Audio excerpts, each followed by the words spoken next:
خۆپیشاندان و توندوتیژی لە هەرێمی کوردستانی عێراقدا درێژەیان هەیە. بەریتانیا ئاگایی دەدا لەسەر بەکارهێنانی ڤاکسینی کۆڕۆنا.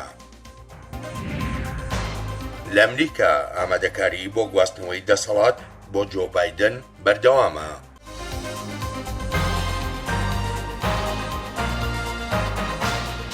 خۆش هاتنەوە بۆ کورد کۆنێکشن. کورد کۆنێکشنی ئەمڕۆ ژمارەیە بابەتتان پێشکەش دەکرێت بۆ سەرەتاش لە هەرێمی کوردستانی عێراقەوە دەست پێ دەکەین.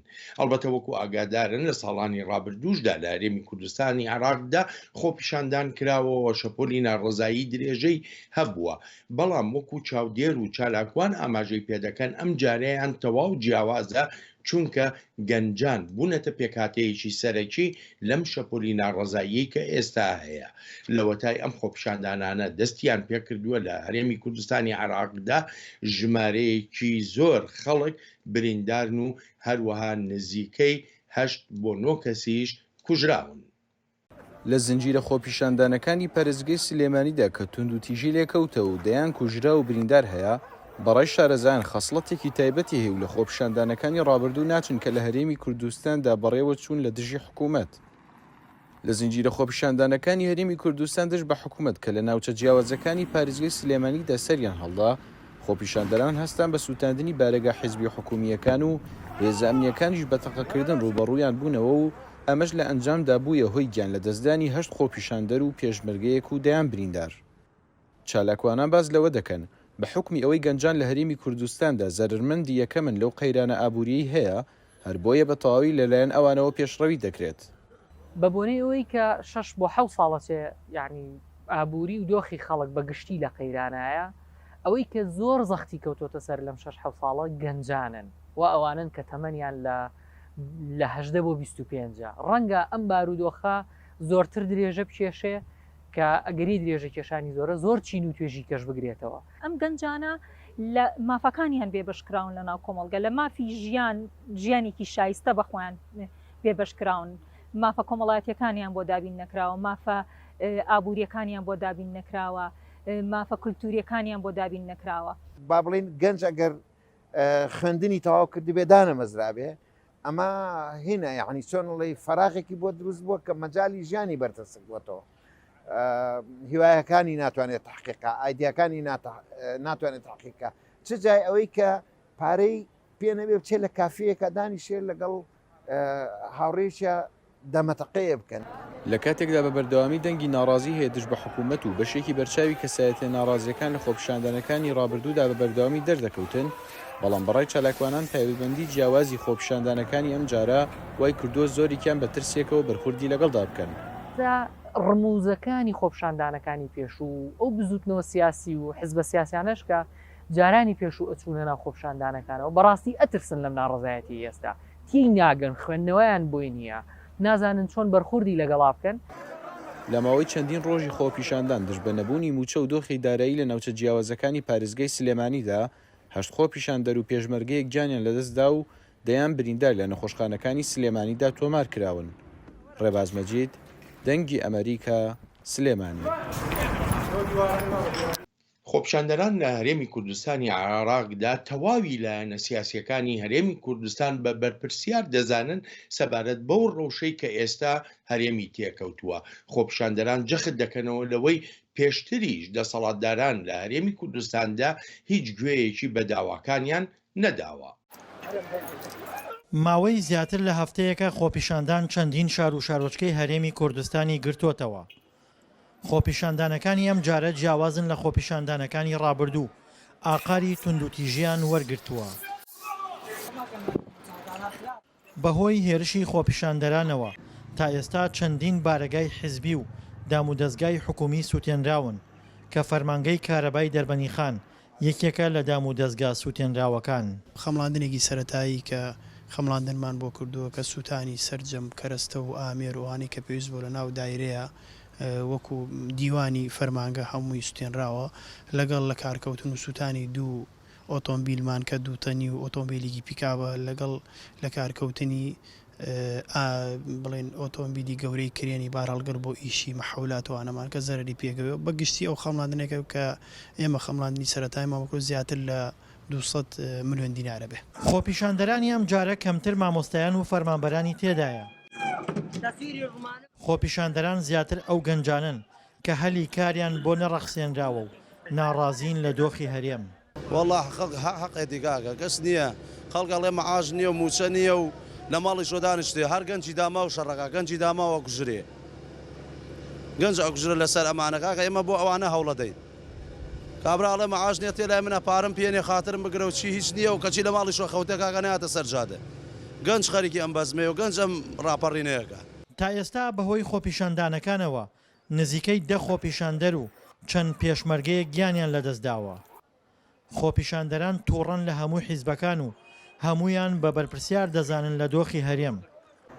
هەروەک پێشیان وایە خۆپیشاندانی مەدەنی ئەنجامی نییە. کۆمەڵی گەنجی خێر لە خۆنەبین کە تێن خۆپیشاندانەکەن حەقی خۆیانیشانی بەڕاستی ئەبێ حکومت خۆبیر لەم خەڵک بکاتەوە لە حکومت کاتەوە بەس ئێمە لەگەڵ خۆپیشاندانێن لەگەڵ مافی ئەو خەڵکەداین بەس بە مەرجێک یانی نەگاتە هۆی ئەوەی کە مناڵی خەڵ بکوژدێ و هێزە ئەمنیەکانیش تەقەڵە خەڵ نەکەن بەڕاستی. خۆپیشاندانەکانی سنووری پارێزگای سلێمانی و ئیدارەکانی دەوروبەری ناوبەناو بە زەبری هێز هێور دەکرێنەوە. بەڵام تا ئێستا بەکارێنانی هێز ئەنجامێکی ئەوتۆی نەبووە و خۆپیشاندەران کۆڵیان نەداوە.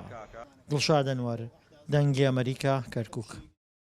ڕاوێژکارانی بەڕێوەبەرایەتی دەرمان و خۆراک لە ئەمریکا لە هەڵسەنگاندن و تاوتوێکردنی ئەگەر و نەگەری بەکارهێنانی ڤاکسینی کۆڕۆنادان ئەلبەتە پاش ئەوەی کە بەریتانیا ئاماژەی بەوە کردبوو پێویستە ئاگاهی هەبێ لە بەکارهێنانی ئەم ڤاکسینەدا. لەم کۆبوونەوەیەدا بڕیار دەدرێت لەسەر ئەگەر و نەگەری بەکارهێنانی ڤاکسینەکە و هەڵسەنگاندنی کاریگەریە لابەلاکانی. ئەم هەڵسەنگان نەژ هاوکاتە لەگەڵ ئەو هەوڵانەی لە بەریتانیا دەدرێن بۆ کۆنتڕۆڵکردنی کاریگەریە لابەلاکانی ئەو ڤاکسینەی لەوێ بەکاردەهێنرێت. لەگەڵ چڕبوونەوەی هەوڵەکاندا بۆ بەرەنگاربوونەوەی پەتای کۆڕۆنا بەڵام لای پسپۆڕان پاراستنی ژیانی خەڵکو و دوورخستنەوەی کاریگەریە لابەلاکان دی ئەم ڤاکسینە بە ئەرکێکی سەرەکی دادەنرێ. تا ئامادەکردنی ئەم هەواڵە لە ئەمریکا زیاتر لە 15 ملیۆن و 250,000 کەس تووشی کۆڕۆنا بوون و بەپێی ئامارە فەرمیەکانیش زیاتر لە 285,000 کەسیش بەهۆی ئەم پەتایەوە گیانیان لەدەستداوە. کاربەدەستانی تەندروستی بەریتانیا ئاگاهی دەدەن بە تایبەتی بۆ ئەو کەسانەی کە حساسیەتیان هەیە بەرامبەر بە بەکارهێنانی دەرمان تا ڤاکسینی کۆڕۆنا بەکار نهێنن تا ئەو کاتەی ئەنجامەکان دەردەکەوێت بۆ ئەو پشکنینە تەندروستیانەی لەسەر ئەو کەسانە دەکرێن کە تۆشی حساسیەت بوون بەهۆی بەکارهێنانی ڤاکسینەکەەوە. پەرستارە فلیپینەکە لیوکی جانۆ لە خزمەتگوزاری تەندروستی نیشتیمانی بەریتانیا کار دەکات. یەکێک بوو لەوانی هەر لە سەرەتاوە ڤاکسینی ڤایزەر بایۆنتێکی وەرگرت. من زیاتر هەست بە متمانە بە خۆبوون و سەلامەتی دەکەم چونکە تووشی کۆڕۆنا بووبووم داخلی نەخۆشخانە کرابووم پێشەوەی ڤاکسینەکە پێشنیار بکرێت لێکۆڵینەوە و تۆژینەوەی تەواوی گشتگیری لەسەر کرابوو بۆیە هەست بە دڵنیایی دەکەم. ئاشلی لیچمنتی هاوپیشەی لە بەشی دابینکردنی خۆراک لە نەخۆشخانەی برایتن کار دەکات. ئەویش ڤاکسینی وەرگرتووە. ئێمە شکست بەم ڤایرۆسی کۆڕۆنایە دەهێنین و زۆر باشتر دەبین. ئەمە دەستپێکێکی نوێیە. بەریتانیا دەڵێت هەموو کلێنەکان پڕکراونەتەوە بۆ پەسەندکردنی سەلامەتی ڤاکسینەکان و لە سەدا 95 کاریگەرە لە ڕاگررتنی نەخۆشی کۆڤید-19. لەگەڵەوەشدا ڕۆژی چوارشەمە 2 کارمەندی تەندروستی تووشی حساسی بوون بەرامبەرە و ڤاکسینە. هەرچەندە پزیشکەکان ڕایانگەیان کە هەردووکیان مێژووی حاڵەتی حساسیان هەبوو و ئەمە شتێکی نائاسایی نەبوو. بە ئومێدی ئەوەی کە تا سەرەتای ساڵی نوێ 4 ملیۆن کەس ڤاکسینەکە وەربگرێت زیاتر دەدرێت لەو کەسانی کە تەمەنیان لە 80 ساڵ بەرەو سەرەوەیە. هەروە کارمەندانی تەندروستی و کارمەندانی خانەی پەرستاری تێکرا یەکەمین کەسن لە ڕیزبەندەکەدا. هێشتا نازانین ڤاکسینەکە تەنها ڕێگری لە نەخۆشی کۆڤید-19 دەکات یان ئەگەری شەیە ڕێگری لە گواستنەوەی ڤایرۆسەکەش بکات. ئەوەش دەتوانرێت ببێتە شتێکی بنەڕەتی بۆ چارەسەرکردنی پەتاکە. ئەو پرسیارانە لە مانگەکانی داهاتوودا وەڵام دەدرێتەوە. زۆرێک لەوانەی کە ڤاکسینەکەیان وەرگرتووە بۆ ماوەی چەند مانگێک خۆیان کەرەنتینە دەکەن. لە کاتێکدا بەڵگەیەکی باش بۆ متمانە هەیە بەڵام بەرپرسی گەورەی پزیشکی لە بریتانیا بە وریایی و هۆشداری دەدات. دەمەوێت زۆر ڕوون بم بۆ 3 مانگی داهاتووش پارێزگاری تەواوەتیمان نابێت. ئێمە بە سەختترین کاتی ساڵدا دەڕۆین بەهۆی هەوکردنی کۆئەندامی هەناسەوە. هێشتا لە سەرتاسەری نەخۆشخانەکانی بەریتانیادا هەزاران نەخۆش داخل دەکرێن کە نەخۆشی کۆڤید-19 هەیە. سەدان کەسیش ڕۆژانە دەمرن. ترسی ئەوە هەیە هەر لە دەمی دەستپێکردنی لێدانی ڤاکسینەکەدا خەڵکی پەیڕەوی ڕێنمایەکانی تەندروستی و دوورکەوتنەوەی کۆمەڵایەتی نەکەن. ڕاپرسێنیەکان ئاماژە بۆ دەدەن کە نیوەی بەریتانیەکان نیگەرانن لەبارەی سەلامەتیە و لە هەر سێ کەس یەکێک ڕەتی دەکاتەوە ڤاکسینەکە وەربگرێت. لە براینتۆن پەرستار لیو کیجانۆ هەست بۆ دەکات کە بەخت یاوەری بووە کە ڤاکسینەکەی دەستکەوتووە بە بەراورد بە هاوڕێکانی و خانەوادەکەی لە فلیپین. هەندێک جار تەنها بەختەوەرەکان دەتوانن دەستیان ڕابگات بە ڤاکسینەکە لە وڵاتەکەدا ئەگەر پارەت هەبێت دەتوانی پارەی نرخەکەی بدەیت یان ئەگەر حکوومەت دابینی بکات بەڕاستی نازانین چۆن دەبێت هیواخوازین هەموو کەسێک دەستی پێ ڕابگات.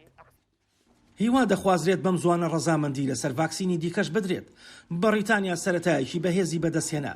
حکومەت دەڵێت هیوا دەخوازێت ئەم بەهارە ژیان بگەڕێتەوە باری ئاسایی خۆی. بەپێی یاسایەکی نوێی یەکێتی ئەوروپا هەموو ئەو کەسانێک کە پێشەلکاری مافەکانی مرۆڤ دەکەن ڕوبەڕووی سزا دەبنەوە و وەکو ئاماژەی پێدەکرێت لە ناو ئەوروپاوە ئەم یاسایە ئەو کەسانە دەگرێتەوە کە دەستیان هەیە لە ژێنۆساید و ئەشکەنجەدان و شێوازەکانی تری پێشێلکردنی مافەکانی مرۆڤ. بازارên Parîs û Mîlan, kasînoyên Canê, marînayên Behraspî ev hemû ji bo herî dewlemendên cîhanî cihên serekeyê ku diçin û li vir pera xwe xerç dikin û li wan derane dikarin bikevin tekilî li gel karbidest û olîgarkên ku mafê mirovan bin pê dikin. Di dehê çilê ya roja mafê mirovan de Yekîtiya Ewropa bi fermî qanûna Magnitskî dipêjîne. Bi vê qanûnê Yekîtiya Ewropa dikare toleyên wekî qedexeya revîtî û cemidandina mal û milkên kesên ku mafê mirovan bin pê dike dayîne. Finansman Bill Browder dibêje pejrandina vê yasayê ji alî Yekîtiya Ewropa gavekî mezin e. دیکتاتۆرên cîhanê gelek hez dikin ku biçin Fransayê, Sardinyayê û İspanyayê. Yanê lêre tiştek heye ku wan dikişîne. Ji ber wê jî gel qanûna Magnitskî bi temamî bihê bicihînan, ez dibêjim ew bandoreke mezin li ser kiryarên kesên ku mafê mirovan bin pê dikin hebe. Li Amerîka, Brîtanya û Kanadayê de qanûna Magnitskî tê bikaranîn. Ev qanûn li pêy navê Sergey Magnitskî, parêzerê Rûsiyê Bill Browder hatiye binavkirin ku di sala 2009 de li Moskov di zindanê de mir. Piştî wî derbarê tekiliya karbidestên hikûmetê bi gendeliya $203 milyon bacê re rapor dabû. Li Yekîtiya Ewropa vê navê Magnitskî bikar neyînin ji ber ku Hikûmeta Hollanda îdia kir ku bi bikaranîna wê hin dewletan hes bikin ku ev tên armançkirin. Rêberê opozisyona Rûsî Alexei Navalny ku di destpêka vê salî de hatibû jêrkirin lê baş bûbû bi rêya vîdyoyê li gel qanûndanerên Yekîtiya Ewropa axivî.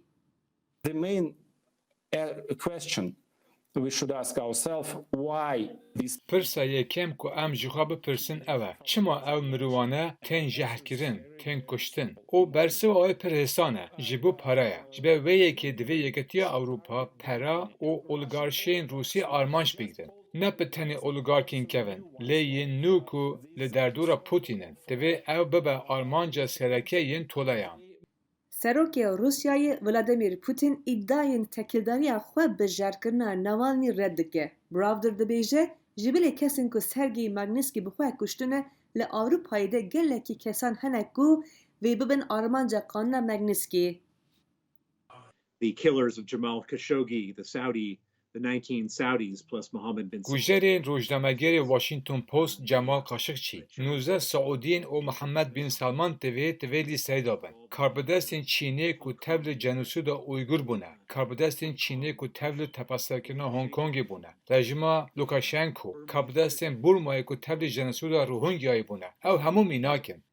Bi spor dibêjin devletên endamê Yekîtiya Ewropa hîn jî dikarin qanûnên dibin Magnitskî de red bikin. Mînak devleta Macaristan û Qibris ku tekiliya wan bi Kremlinê baş e dikarin toleyan ravestînin.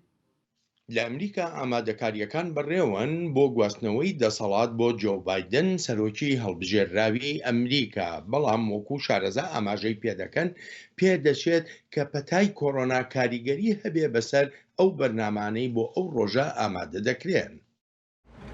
ئامادەکردنی سەکۆیەک لە بەردەم پلەکانەکانی کۆنگرس و هەروەها لە بەردەم کۆشکی سپیدا نیشانەیە لە نزیکبوونەوەمان لە ئاهەنگی سوێن خواردنی یاسایی سەرۆکایەتی بۆ دەستپێکردنی کارەکەی. سپاس جەنابی سەرۆکی هەڵبژێراو. زۆر کەس دەیانەوێت بزانن کە ئاهەنگی سوێن خواردنەکەتان چۆن بەڕێوە دەچێت. منیش دەمەوێت بزانم. زەردەخەنەکانیش بخەینە لاوە، تەنیا بایدن نییە کە چاوەڕوانە بزانێت کاریگەریەکانی کۆرۆنا چی دەبێت لەسەر چۆنیەتی بەڕێوەبردننی ئاهەنگی سوێن خواردنەکەی. هیچ شتێک نییە کە بتوانێت ڕێگە لە سەرۆکی هەڵبژێراو جۆ بایدن بگرێت لە بەڕێوەبردننی سوێن خواردنی یاسایی و وتاردانی.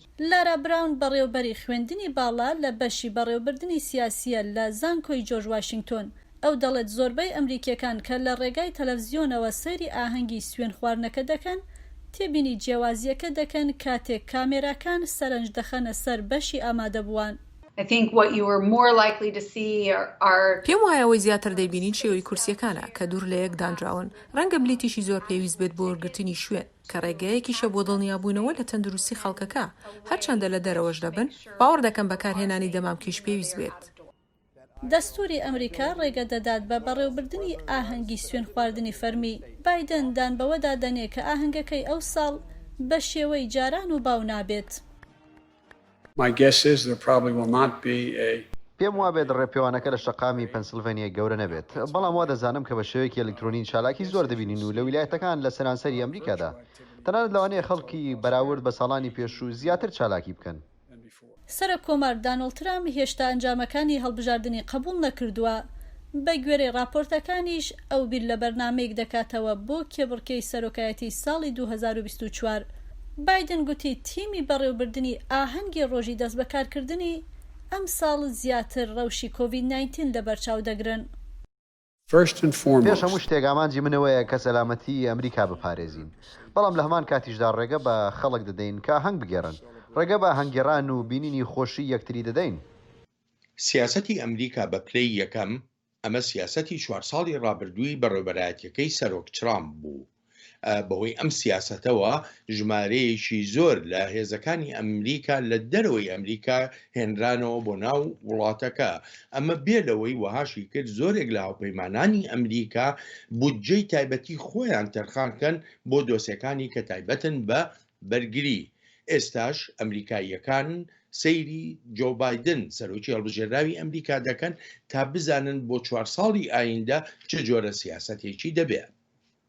سەرۆکی هەڵبژێراو جۆ بایدن وتوێتی ئەو دوورەکەوێتەوە لە دروشمی ئەمریکا یەکەمە کە دروشمێکە ئیدارەی سەرۆک ترامپ دایناوە. ئەمریکا گەڕاوەتەوە دەگەڕێتەوە بۆ نێو گەمەکە و ئەمریکاش بەتەنها نییە. باشترین هاوپەیمانە ڕەسەنەکانی وەک ناتوێت. ئیدارەی ترامپ ڕێکارێکی ڕوبەڕووبوونەوە ئامێزی لەگەڵ هاوپەیمان و هاوبەشەکانی ناتۆدا هەبوو. لەو باوەڕەدام بایدن ڕێگای زیاتری هاوکاریکردنی یەکتری دەگرێتە بەر. ترامپ دەیگوت هاوپەیمانەکانی ناتۆ خراپ دەسواڵایی ئەمریکان بەکارهێناوە بە تایبەتی دەوڵەتێکی دەوڵەمەندی وەکو ئەڵمانیا. ترامپ بڕیاریدا بەکەمکردنەوەی 12,000 سەربازی ئەمریکی لە بنکەکانی ئەوێ. چیتر نامانەوێت فڕی بدرین. بۆ ماوەی 20 ساڵە سوود لە ئەمریکا وەردەگرن. لە ڕووی دارایی و سەربازیشەوە ئێمە بەرگریمان لە ئەڵمانیا کردووە، بۆیە پاشەکشێمان بە بەشێک لە هێزەکانمان کرد لەبەرەوەی ئەڵمانیا هیچ لە خەرجەکانی لە ئەستۆ نەگرتە بوو. زۆر بە سادەیی ئەوان بە هەڵەدا چوون. شارەزایان پێیان وایە بایدن پێچەوانی ئەو هەنگاوە دەنێت لەگەڵ ڕێکردنی پەیوەندیەکی سارتر وەک لەوەی سەرۆک ترامپ لەگەڵ سەرۆکی رووسیا ڤڵادیمیر پۆتین و دیکتاتۆری کۆریای باکوور کیم جۆن ئون گرتوێتە بەر. سەرۆکێک دەبم پشتی هاوڕێ و هاوپەیمانەکانمان دەگرین. ڕوونیشی دەکەمەوە بۆ دژەکانمان کە ڕۆژانی خۆنزیکردنەوە لە دیکتاتۆرەکان بەسەر چوو. بۆ ڕووبەڕووبوونەوەی هەڕەشەکانی کۆریای باکوور ترامپ هەوڵی دیبلۆماسی لەگەڵ سەرۆکی کۆریای باکووردادا مەشق پێکردنی هێزەکانی کۆریای خواری و کەم کردەوە تاوەکو سەرۆکی کۆریای باکوور لە تاقیکردنەوەی موشەکە دوورهاوێژەکانی بکەوێت. لەو باوەڕەدان بۆ ئەمریکاوە ڕێکەوتنێکی زۆر باش بوو، لەبەر ئەوە سوودمان لەوە بینی کە چیتر کۆریای باکوور ناتوانێت ئەو تاقیکردنەوانە بکات. لەو باوەڕەدام خەرجەکانیش زۆر لەوە زیاترە وەک ئەوەی کە دەست هەڵبگرین لەو مەشق پێکردانە کە زۆر بەشی بۆ خۆ دەرخستنە. لەم کاتەدا ڕوون نییە کە ئایا بایدن بەردەوام دەبێت لە کەمکردنەوەی ئەو مەشق پێکردنە فراوانانە شارەزان پیان وایە لە سەرەتاوە بایدن جەخت لە پتەوکردنی پەیوەندیەکانیان لەگەڵ کۆریای خوارو دەکاتەوە لە دوای مشتومڕی ئیدارەی ترامپ لەگەڵ هاوپەیمانە لە مێژینە لەشکریەکان و خەرجیەکانی بوونی لەشکری ئەمریکا لەو نیمچە دوورگەیە. کۆریای باشوور بەشێکی زۆری خەرجەکانی هێزەکانمانی دەکێشا کە لەوێ بوون لەبەر ئەوە با کۆتایی بەو بێنەوە بەردەیە بهێنین کە کێ ئەوەندە دۆلار دەدات یان نایدات ئەو بابەتانە لە ماوەیەکی کووردا دەتوانن کۆتاییان پێ بهێنین. پاش 2 دێ لە شەڕکردنی تیرۆر لە پاڵ هاوپەیمانە جیهانیەکانمان لە عێراق و ئەفغانستان بایدنیش لەگەڵ هەمان ئەو کەمکردنەوەی هێزەکانی ئەمریکادایە کە ئێستا سەرۆکتام لە وڵاتانە بەڕێوەی دەبات لەگەڵ ئەوەشدا لە سووریا کاتێ ترامپ بۆ 2 جار ویستی پاشەکشەی یەکجارەکی بکات بایدن وتی بەو پاشەکشەیە ئەمریکا گفتی خۆی دەشکێنێت پشتی لە هاوپەیمانەکانمان کردووە کە کوردەکان ڕێبەرایەتی دەکەن و شەڕی دەوڵەتی ئیسلامیەکەن. 10,000 کەسیان کوژان مەشقمان پێکردن لەگەڵیان بووین بۆ لە ناوبردنی دەوڵەتی ئیسلامی و کردیشان دواتر بەجێمان هێشتن بۆ لەمە دووە کەس لە جیهاندان ئەمێنێتەوە باوەڕ بە بەڵێنەکانمان بکات. لەگەڵ دروستبوونی تیمێکی نوێی ئاسایشی نیشتیمانی ئەمریکا هەڕەشەکانی چواردەوری جیهان نەک تەنها وە خۆی ماونەتەوە بەڵکو زیاتریش دەبن لە زۆر شوێنی جیهانیش وا لە ئەمریکا دەڕوانن وەڵامی بۆ ئەوە هەبێت و سەرکردایەتی بکات. کورد لە سووریادا نەخشە ڕێگەیەکی هەیە بۆ ئایندەی خۆی وەکو ئاماژەی پێکراوە بەندەکانی ئەو نەخشە ڕێگەیەش لە کۆنگرەیەکی تایبەتدا دەستنیشان کراون. لە دیمانەیەکدا لەگەڵ ئیلهام ئەحمەد گەورە سیاسەتمەداری کوردی سووریا زانا عومەر پەیامنێری دەنگی ئەمریکا سەبارەت بە وردەکاری ئەو نەخشە ڕێگایە و هەروەها چۆنێتی جێبەجێکردنی پرسیاری لێ کردووە. گور بریارین کو هاتن گرتن دهندر کانگری دا لگور هلبجارتنا اگرم بگرن دست سالک دگری پیشی خود دهندری سالکی دا و گوهرتنا گرک چی بود قومیتا شوپاندنش خود جوینا خو لدار خست هناك نقشه كريل پیشی خو در خستیه هناك بریار هنه گرک دم نیز دا بکار بن سر راس ببن یعنی نه اوین پر زحمتن نه ایزاگونینه یعنی وان تنه د کریاران دانه اویا گرک وری سر راست کرن به هناك ریبازن و هناك بريار هنا ایزاگونن یعنی پیمانه هر وها هلبجارتنه زاگونی هلبجارتنه جاردن داده جی یعنی ده هیکلی و ده گرک گوهرتن چی ببن يعني فان مجرد هف اوكا وصا بجشتي كونسبتكي برفره قوميتها شو باندني اساس وي تاني بشوبين اما يكو بيك بيني اوي ريفبريا خسر به هم اماده كاريه ده هم سر راس كرنه ده وي ريفبريا خسر بگراني لسر راسته ده برفره كرنا ريفبريا ده قالك گرينجي هيا هم باش داربوني عاليين سياسي ايكو حتى بنها جهه خطي ده نديتن كسایتن سر بخونن تکنوقراتن یعنی دوی وارد اوسا و جبو سازی بونا ریوبریا خسر بشیوازه کی باش ریکوپیک دهندره سال کی دا و گوهرتنانا دده پیشیا خو و پیک بینه يعني هل بدقوا أرمانجا سركة يان كونغري يكجي أرمانجا سركة زيدا كرنا نونرتيه دهندناوا ريفبريا خسر ده يعني برسك لور هي ميكانيزم زيدا كرنا وشوابه يعني لغوري وشوا زیده کردن دناوا ریوبریا خواستار دچیل و بلکی گلک آلین سیاسی هنه بلکی الهرم کردی هنه بلکی الهرم دنجی هنه اوی دگوری دان مستمدین و بوان آلیان ره اوی چاوا در باس بن وی هونی چاوا وان راضی بکن یا هون دگیجن ریکی اورته یعنی وی چاوا چیل بیا لا ايكو تيتا جهنا قرتنا هناك آلي واني يعني آلي واني سياسي اي جداتر هنا هناك جوان اي آليجري ريجيمنا هناك اي آليجري مخالفات اي دنن اي سر بخونن يعني فانا ايكو هناك تيدا جي قرتنا هناك يجي تيدا جي نقرتنا يعني دا اصلا كسايتا دا مروفت كاري بقردست و دا آلي كتلين سياسية بچوك دا امدكارن وها حسابك جبوه اف قاوا كو پیمانك گشتي يا باكور رجلات السوري دربك هوا او دموی زاگون ریخستن کرنا پارتیین سیاسی لسر اصلا هرمی توی گاوک وره ریخستن کرن لگور پارتی و کسایت انسر بخو و چاوت تبلی هلبجارتنا ببن و چاوت تد جه بگرن او زاگون و ویا سر راست بکه و الكيلا كوي هناك ديالوج تين مشاندن يعني وان ديالوج كردي أو يجي الجور هناك حصاباتي كرن أبي يجي حتى كو ببراتيك بحياة كو بيكور يعني ام فين بكن جو او ديالوجا كردي او جيل جافك يعني بروجي كل كيلك بروجي مسدي يا زي ذكرنا نورتيه لي تايبت منديه هريما كردي دكر دست بفيرنجي يعني أساس أم حساب بكن دناف ده يعني أف كونغرا كو هات شي كرن دخازن كو وان دخازن و هارتنين كو جرك شي ببن دناف في دخازي إي كونغري جشتي دابن جبوي يعني خدور خستن يان خورنا تفلي كرن إيدي أو وي نامينه يعني تو واتاي وي نامينه مثلا د دربار ریوبریا خسر رنگلی کرنا و برفره کرنا و دا بریاری پر گرین گرتن و جبوه تی خواستن که هر کسی خود برده بر پرسیار ببینه و ایدی جوه شون دا یعنی وک هنجد در خستن اویا چین آبی اویا تنگ اویا نزانم چیه بلا بکفنی دا چاواد خوازم فره بکن بلا فوق بکن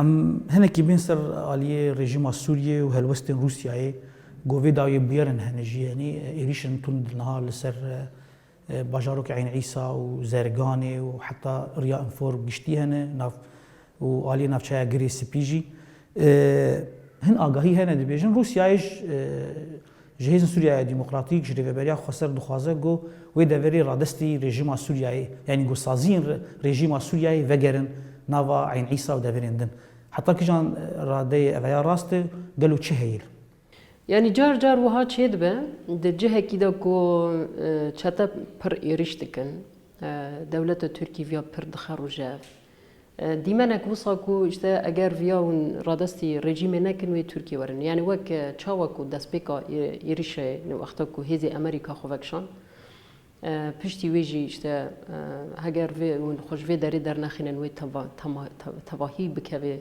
دست تركا دا يا و ترك بن يا و رژيم به ویا هر دم سیاست که وصل هاتیه شوپاندن و براستی اف سیاست که تهلیکه خطره یعنی ایرو اگر جه کو رژیم کنترل دکی ام بگرنده است لور چخواست دکاری استقرار آوا بکه لور چخواست دکاری امکان در فتح بو گلی سوری آوا بکه چخواست دکاری عدالت پیک بینه چخواست دکاری بجداتی نیزی جواکا سوری ببه يعني دفي وارد فرقك فرمزن هاي الرجيم نا إدينا أو رجيم كودكاري في باري راكي سر ملخ مخابن دا آلية روسيا دا حطانا هين بفيشي وزي بشتجري كرنا رجيم أوكا يعني بروبلمك جبوه تي خواستنكو سر راس كرنك دفي وارد چه ببي زختك لسر رجيم چه ببي زختك لسر تركا چه ببي يعني هلوستكي زلال لجور بيمانكو بهفدورا إمزا كرنا هر دو سروكان بوتين و أردوغان بهفدورا إمزا كرنا دبي زختك لسر تركيا چه ببيش بو گريدانك بوي اوي وا چه ببي يعني بوي پیمان وا چه بو ايدي ايرش چه نبي نكو بيجي اگر ون فياد رادستي رژیم نكن وي تركور تا برنامه نوی کورد کانکشن هر لخوشیا جد هدیاری